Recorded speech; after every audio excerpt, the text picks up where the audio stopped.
Assalamualaikum warahmatullahi wabarakatuh. Di pertemuan kali ini saya akan membahas mengenai proses analitik pemeriksaan urin. Kemarin kita membahas apa itu urinalisis ya, jadi pemeriksaan urin. Eh, Biasanya memang bisa dilakukan di paskes-paskes seperti lab, puskesmas, rumah sakit. Urinalisis itu nanti dilakukannya mulai dari kemarin kita membahas mengenai preanalitiknya ya, dari mulai persiapan sampelnya seperti apa, pengumpulan. Kemarin sudah dibahas persiapan pasien untuk collection urinnya udah dibahas, kemudian wadah urinnya juga sudah dibahas ya. Maksimal itu untuk volume urin yang dibutuhkan itu harus ada 30-60 mili, walaupun misalnya nanti tidak semuanya digunakan, tapi itu untuk apa ya,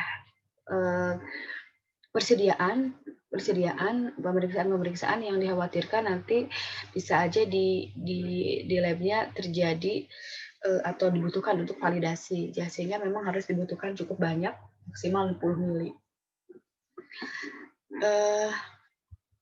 Nanti kemarin dibahas juga mengenai fungsi pemeriksaan urin. Saya review kembali bahwa fungsi pemeriksaan urin ini untuk membantu diagnosis penyakit yang berhubungan dengan faal ginjal atau fungsi ginjal dan saluran urin. Kemudian ini kemarin sudah dibahas ya, sistem urinarianya, pada spesimen yang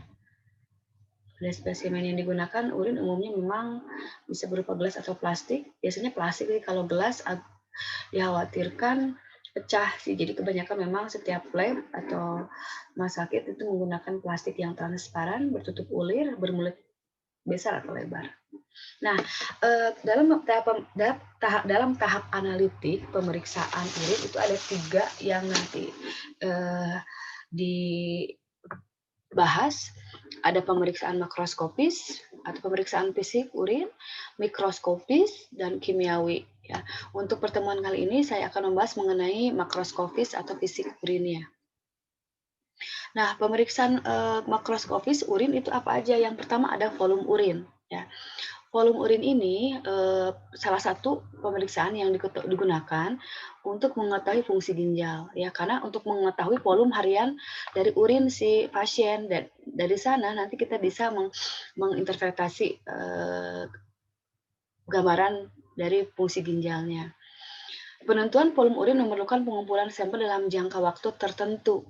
Ya, biasanya memang pengumpulan urin untuk volume urin ini bisa urin 12 jam atau urin 24 jam. Metode yang digunakan pemeriksaan volume urin metode visual. Jadi memasukkan sampel ke gelas ukur, kemudian dibaca volumenya, gitu ya. Jadi dikumpulin dulu selama 24 jam, ya, tapi itu. Kemudian volume normal dewasa ya itu kalau urin dewasa 800 sampai 1.300 mililiter ya.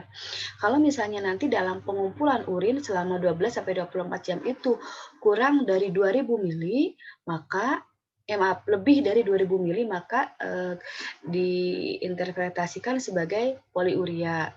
Kalau urin kumpulnya atau volume urin yang dikumpulkan kurang dari 400, maka disebut oliguria.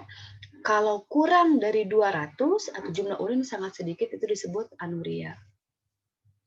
Ya, tadi dikatakan bahwa untuk normal dewasa 800 sampai 1.300 ml, kalau anak umur 6 sampai 12 tahun itu 400 sampai 650 ml itu normalnya.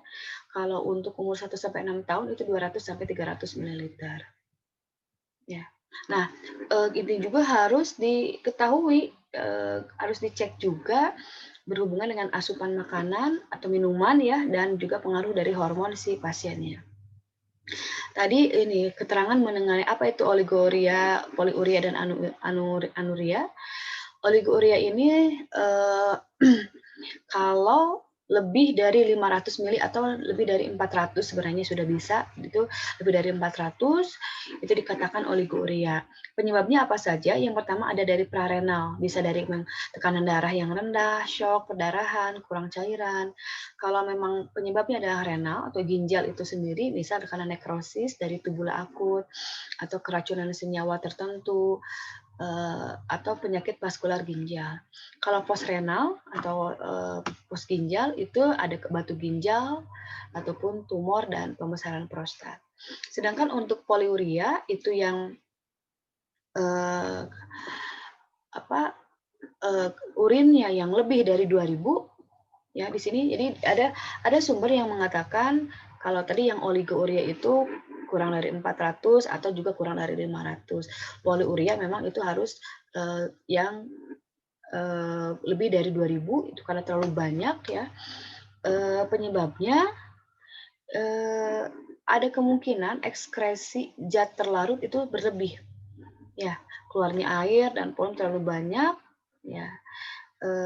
Bisa karena penyakit diabetes mellitus ya yang disertai glikosuria atau juga defisiensi penurunan hormon diuretik, antidiuretiknya ya, penurunan hormon antidiuretik atau juga terlalu banyak minum cairan atau senyawa diuretik. Kalau yang anuria itu ada kurang dari 200, ada juga yang menyatakan kurang dari 30 mili. Jadi ada beberapa referensi. Artinya kalau memang dia sangat sedikit saja ya, itu penyebabnya karena hampir sama sebenarnya dengan oligouria, tapi yang anuria ini lebih parah. Nah, yang kedua itu ada pemeriksaan warna urin. Nah, ini pemeriksaan warna urin, ini kita harus memperhatikan warna urin nanti menggunakan suatu tembusan cahaya ya. Nanti dicatat apakah warna urin itu normal atau abnormal. Normalnya memang warna urin itu warnanya kuning, namun bisa juga dipengaruhi oleh konsentrasi asupan makanan, ya adanya obat, atau beberapa senyawa eksogen atau endogen. Nah, pigmen empedu itu bisa menyebabkan warna urin kehijauan, coklat, kuning tua. Itu yang mencirikan atau menandakan adanya gangguan fungsi hati atau di bagian saluran empedunya. Memang jadi harus memperhatikan warna urinnya ya, yang abnormal gitu. Nah, seperti ini. Ya. Ini ada yang warnanya yang sampai kecoklatan, kehitaman, merah ya, seperti itu. Nah, untuk identifikasi warna ini kita bisa lihat nih, kalau misalnya warna kuning itu bisa dipengaruhi oleh zat warna uribilin dan urochrome atau bilirubin ya, santonin, riboflavin dari obat atau juga zat warna makanan dan minuman. Bahkan kalau kayak minuman itu kayak extra jus ya, minuman-minuman stamina untuk laki-laki biasanya itu mempengaruhi warna urinnya. Warna hijau itu adanya indikan atau nitrogen ya, seperti ada juga obat-obatan atau bisa juga ada kemungkinan dari bakteri ya, atau kuman itu Pseudomonas aeruginosa. Ya. Warna merah itu bisa daripada ureotrin, ya kemudian hemoglobin ya darah, porfirin obat, porbibilin ya. Ini abnormal. Kalau ureotrin itu normal sih ya. Kalau bilirubin, urochrome itu masih normal, indikan itu masih normal. Tapi kalau yang karena memang pengaruh obat-obatan itu abnormal ya, bisa juga dari obat gitu. Merah itu bisa dari hati-hati bisa kena darah ya, itu juga bisa. Warna coklat itu kalau ada urobilinogen, kalau ada urobilin itu normal. Ya, bilirubin, hematin dan porbilin itu ada menandakan adanya abnormal. Kalau warna coklat tua atau hitam itu kalau adanya indikan itu normal, darah melanin itu abnormal ya. Berarti kalau adanya melanin yang masuk ke dalam urin itu ada kelainan, bisa kemungkinan fenilketonuria ya atau beberapa jenis kelainan. Warna serupa susu ya, mirip susu gitu berarti kayak kalau warna lendir ya putih gitu bisa karena fosfat dan urat itu normal. Biasanya kalau yang Fosfat urat itu yang habis puasa ya. Pus, getah bening, pus, getah prostat, silus, cacat lemak, bakteri, protein itu abnormal. Ini contoh urin yang pewarnaannya yang katakan ini cukup abnormal. Ya. Kemudian pemeriksaan kejernihan urin. Tadi itu ada yang kelewat. Warna urin, tapi tidak apa-apa. Kemudian ada juga pemeriksaan kejernihan urin. Kalau untuk melihat kejernihan urin ini biasanya nanti ada tabel warna urin ya. Apakah dia untuk mengidentifikasi urinnya jernih apa atau agak keruh gitu ya. Biasanya memang tidak semua kekeruhan ini menunjukkan sifat abnormal. Ya, biasanya kalau ada lendir itu atau kekeruhan itu penyebab kekeruhan ringan atau disebutnya nubecula ya. Atau ada juga sel-sel epitel, leukosit yang memang lambat laun bisa mengendap gitu. Penyebab urin menjadi keruh banyak sekali seperti adanya fosfat amop ya. Jadi banyak dari konsumsi makanan ya, kemudian adanya bisa dari bakteri, sel-sel epitel karena inflamasi, elektrosit juga karena inflamasi biasanya, leukosit, silus, ada zat-zat koloid ya. Pus juga bisa menyebabkan piuria. Bila keruh setelah didiamkan, kemungkinan tadi adanya nubecula ya, yang lama-lama itu akan semakin mengendap gitu. Kemudian ada urat-urat amop ya, ini bisa dihilangkan kalau dipanaskan. Kemudian ada fosfat-fosfat amop yang mengendap dalam urin. Kemudian ada bakteri juga bisa dari penampung kontaminan dari botol penampungnya ya. Nah, untuk jernih dan pekatnya urin juga dapat menginformasikan tingkat hidrasi. Kalau misalnya urinnya masih bening gitu ya, kekeruhannya masih standar gitu ya, itu tidak dehidrasi. Semakin pekat warna urin, maka itu menyebabkan atau menunjukkan dehidrasi berat. Dan nah ini harus ada pemeriksaan lanjutan gitu ya. Ada pemeriksaan lanjutan. Tadi ini sudah dibahas ya. Bau urin, nah ini juga bau urin juga tergantung ya. Bau urin normal kan ada urin memiliki bau yang atau bau yang khas ya. Dan juga bisa dipengaruhi oleh konsumsi makanan. Jadi cara melakukan pemeriksaan bau urin itu dikibas-kibas ya, bukan dimasukkan ke hidung, bukan didekatkan ke hidung, cuman memang didekatkan ke hidung tapi tidak terlalu dekat, tapi dikibas cukup dengan dikibas-kibas aja menggunakan tangan. Kalau misalnya ada bau tajam, bisa ada kemungkinan ini dari konsumsi makanan seperti asparagus ya, kol gitu, agak jengkol, petai. Nah, itu makanya butuh konfirmasi dari sama buah-buahan biasanya ditemukan pada ya, karena memang disebabkan asam-asam ketok atau aseton ya. Kemudian bau seperti gula karamel, sirup maple, ini ada beberapa penyakit genetik gitu. Ada yang urinnya memang baunya seperti bau gula gitu. Itu ada menandak biasanya pada pasien-pasien yang mengalami kelainan genetik ya, penyakit maple syrup itu penyakit genetik langka. Ada juga yang bau amonia ya. Jadi itu biasanya kalau urin yang sudah terinfeksi, terkontaminasi, misalnya terjadi pada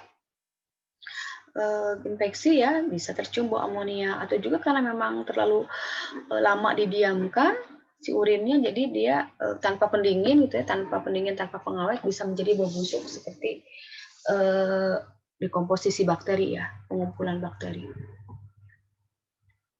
Jadi pemeriksaan bau urin normal disebabkan zat-zat organik yang mudah menguap atau dari karena makanan, obat juga bisa mempengaruhi ya. Kalau pada pasien yang memiliki tumor atau karsinoma saluran urin, baunya busuk ya, baunya busuk. Bau ketonuria itu biasanya bau buah-buahan asam. Kalau misalnya pada pasien-pasien ketonuria ya, penil ketonuria biasanya. Kemudian ada pemeriksaan pH ya. pH urin normal itu 4,6 sampai 8,6. Memang rata-rata pH urin itu 6 ya. pH urin yang dikeluarkan itu 5 sampai 6. Kalau misalnya ada urin yang asam, itu ada kemungkinan bisa terinfeksi. Kalau bakteri yang menginfeksinya itu adalah E. coli ya. Kalau basa biasanya dari Proteus.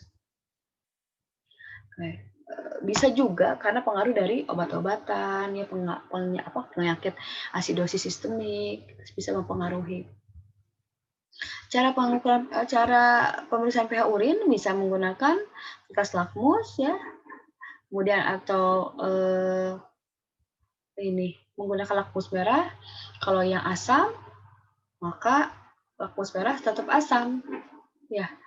Tapi kalau misalnya lakmus merah menjadi biru, nanti dia basa. Lakmus merah menjadi biru, itu basa, atau lakmus biru tetap biru, itu basa. Kalau lakmus merah tetap merah, kalau lakmus biru menjadi merah, itu asam. Atau juga menggunakan pH universal, itu bisa ya. Ada juga kertas nitrazin. Kemudian pengukuran berat jenis urin. Nah, untuk berat jenis urin, ini BJ urin, biasanya nilai normalnya 1,003 sampai 1,030. Jadi yang harus diperhatikan adalah angka di belakang komanya. Ini ya. Jadi yang normal itu 0,003 belakangnya. 1,003 sampai 1,030. Nah, ini identifikasinya bisa menggunakan urinometer atau refraktometer, juga bisa menggunakan Vigno. Tapi yang cepat, yang cukup cepat itu dengan menggunakan refraktometer. Jadi tidak membutuhkan, nah ini kalau dengan urinometer ini nanti ada perhitungannya. Nah ini perhitungannya ya. Biasanya nanti di praktikum dijelaskan. Tapi kalau dengan refraktometer, ini saya gambarnya kok nggak masuk ya. Ada harusnya ada. Kalau dengan refraktometer, nanti saya tambahkan refraktometer, itu gampang ya penggunaannya, gitu ya, tidak susah. Seperti itu. Oke, untuk pertemuan hari ini paling untuk kimia urin saja dulu, mikroskopis urin dulu ya. Nanti dilanjut di sesi selanjutnya mengenai kimia urin. Kalau misalnya ada yang tidak dipahami mengenai mikroskopis urin ini, boleh ditanyakan di grup. Untuk kuis, silahkan nanti dikerjakan kalau sudah tersedia di Teacher e-learning untuk pemeriksaan mikroskopis urin. Terima kasih. Assalamualaikum warahmatullahi wabarakatuh.